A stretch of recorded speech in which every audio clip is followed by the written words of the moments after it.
is the function below 1 to 1. We have f of x equals x to the third power minus x squared plus 2. So if you have a 1 to 1 function, that means if f of a equals f of b, that a should equal b. That's the algebraic method. You can also use the graphing method with that horizontal line test, and we'll look at that in a minute. First, algebra. So let's set this up. F of a means you would put an a in here for these x's. So f of a equals a cubed minus a squared plus 2. F of b equals b cubed minus b squared plus 2. So let's set them equal to each other. A cubed minus a squared plus 2 equals b cubed minus b squared plus 2. So first thing I'm going to do is subtract 2 from both sides. Makes a cubed minus a squared equals b cubed minus b squared. Okay, and I'm just going to stop right here because the algebra from here on out is very, very tricky. But let's just look at it from a common sense approach. We have an a squared here and a b squared here.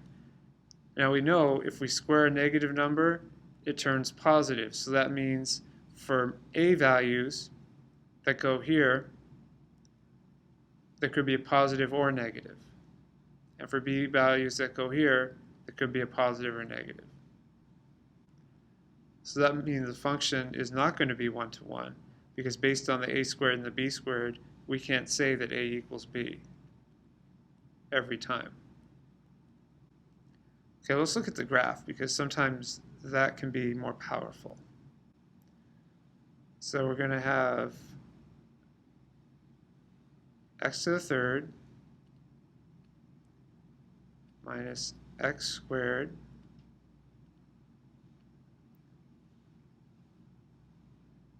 plus 2.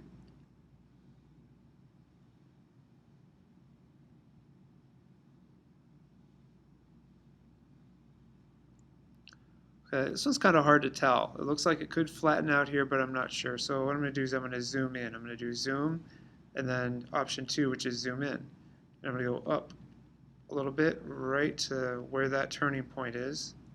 Enter.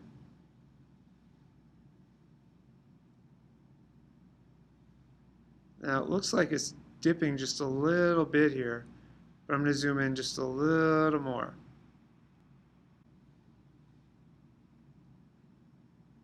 So I'm going to go from, say, 1 to 3 for the y.